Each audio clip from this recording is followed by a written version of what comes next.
Hello, my name is Naomi, and my policy fact sheet was about deaf students in mainstream schools versus deaf schools.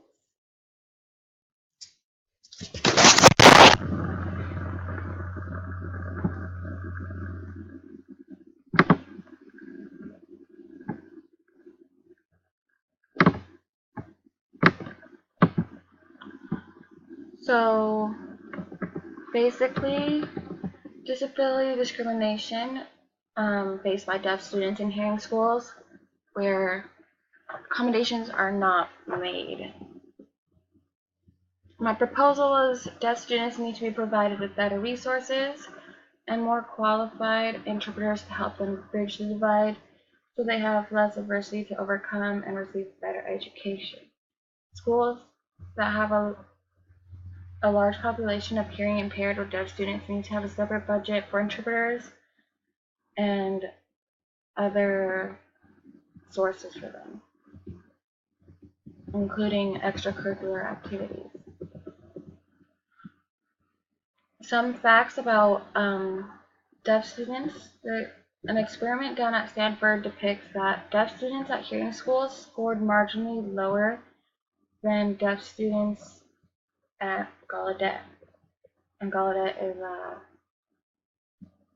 university that has mostly pretty much all deaf students. 90% of deaf children are born to hearing parents. Over 78%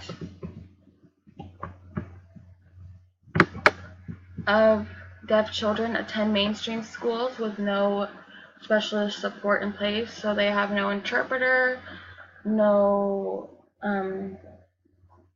any way to get help. Pretty much, they're just pretty much doing it on their own. And yeah. Children who have slight to modest hearing loss who do not receive support or any other service are likely to be 1 to 4 grades lower than average hearing children. Those with a more intense hearing loss who do not receive services barely pass the 3rd grade level.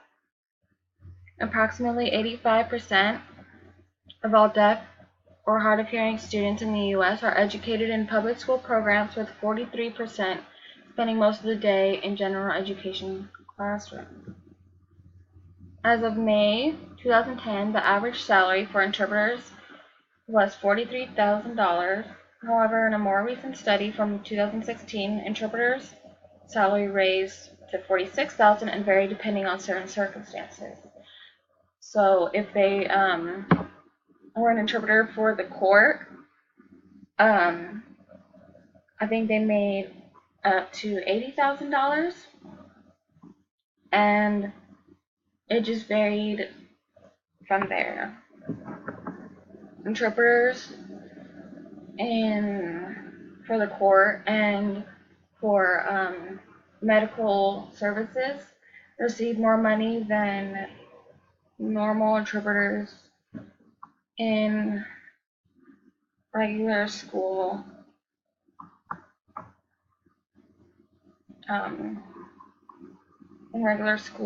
for regular school activities. Even though mainstream schools are free, they would have to put an initial cost of hiring more qualified interpreters, which would be more expensive and costly. However, they could accumulate a reputation for being disability friendly, and that will bring funds from the government to help pay for sources. They could also acquire money from foundations, national and private grants until schools gain a reputation for having a good deaf studies program. Then the program would become self-sustainable because children would choose that area knowing that they have sources and support for deaf children. Involving deaf children in teams, programs, and other extracurricular activities will also bring in all sorts of funding. Deaf schools can range to $20,000 up to $100,000. Though deaf schools cost a lot more money, loans and grants, financial aid may be able to assist in payments due to the disability. So schools have to be more selective about the interpreters that they hire. Interpreters need to have proper qualifications and need to understand the subject that they are translating in, so the students can understand too. Interpreters need to be assigned a direct subject so they can know the vocabulary for that class. For example, if an interpreter is assigned to an English class or to like a biology class, but they don't know biology that well and they just have to fingerspell everything, or maybe they skip a couple words because they get caught behind trying to translate everything because they don't understand it. Deaf-only classes need to be mandatory in both deaf and hearing schools. This will provide information and conformity for deaf students.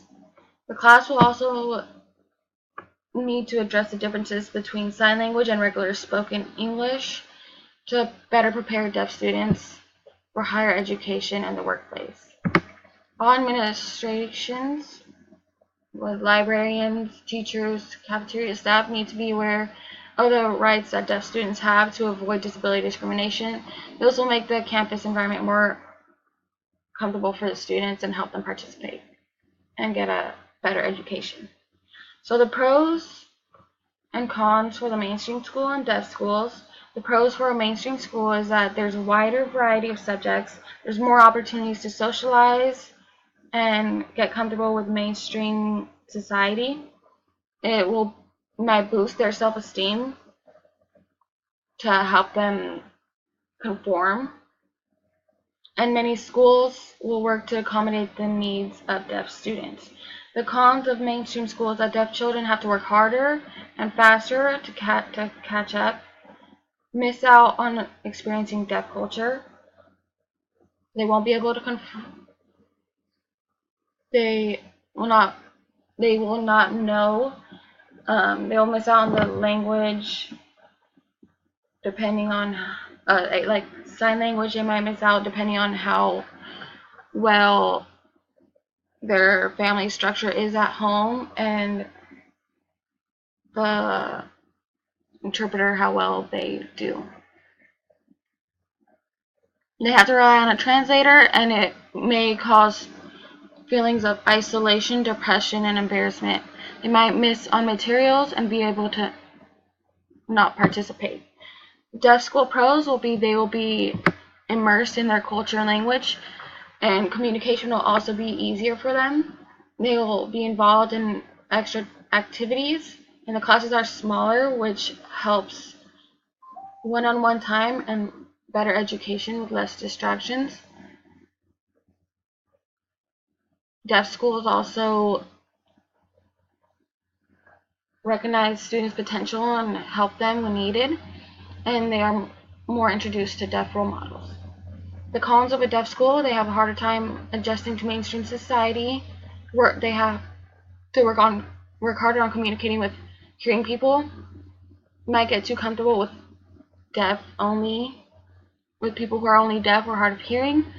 Have to overcome adversity with society, and the availability or location of the school may also cause a problem for the deaf student and deaf family. And that's about it. Thank you.